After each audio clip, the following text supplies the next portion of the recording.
Kasi sa office namin, meron kami yung yung birthday celebrant. So every time meron kaming merong binibigyan kami ng cake, sabay kaming dalawa. So from there, parang inaano na kami sa office, wow, both birthday, ganun. So yun yung mismong naaalala ko sa kanya. Tapos sobrang lakas ng tawa niya. As in kapag humalakhak siya, rinig buong office. Tapos lahat tatawa.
Days of a brand new start came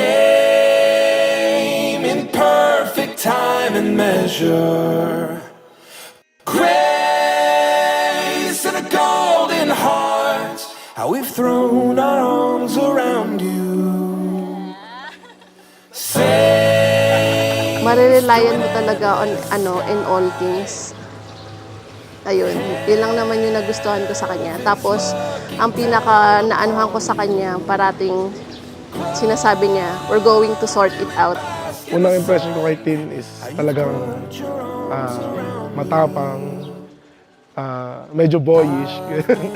Pero after a while, napansin ko na yung, pag nakausap mo siya ng mas matagal, mas napansin mo yung inner attitude niya. So, mabait, family-oriented, and I can say na mabuting tao. Nung dati nagbibiruan kami, nung Avengers Endgame, I Love You 3000. Pero ngayon, I can say na more than the stars in the sky. crashes down around here. Exhale with a fire in your lungs. Well, you know we're all around you. Alam niyo, pangarap mo na na lumakad ako sa aisle, di ba? O, ito na yun. Hintay mo si Papa na. Kaya hinabol ko yung lakas ni Papa. O, kaya para sa inyo to, pagpapakasan namin. Thank you for sa pagpapalaki sa akin.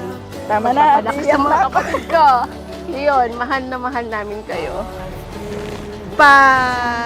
Ligayahan mo mabuti si Ate Tin at ang iyong mga anak. Maging maayos kang magulang para sa mga bata. Lalo na kay Ate Tin, mahalin mo siyang mabuti. Yun lang ang gusto ko.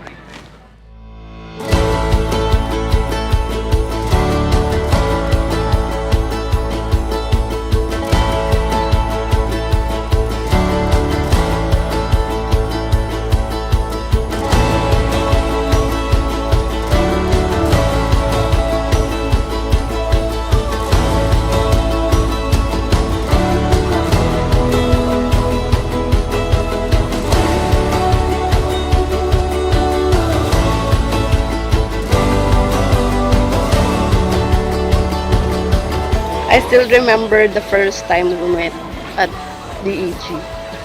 who have thought that something extraordinary could lead to something super extraordinary.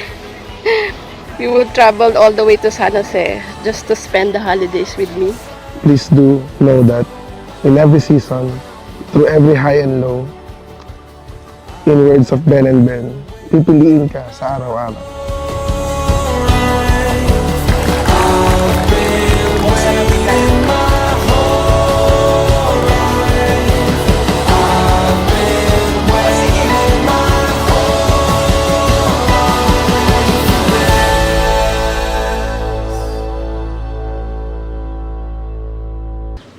Thank you for everything. I will always love you.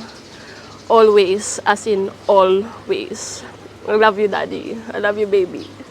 Sobrang na-appreciate ko rin yung pagiging best mom mo for Kali and Georgie, and yun lang, thank you and I love you. Hopefully you enjoy also our wedding day, because I'm enjoying it so much right now, and hopefully matapos natin yung wedding natin with a bang. Everybody's gonna be happy and everyone's gonna have fun in our wedding. So ayun lang, I love you and thank you.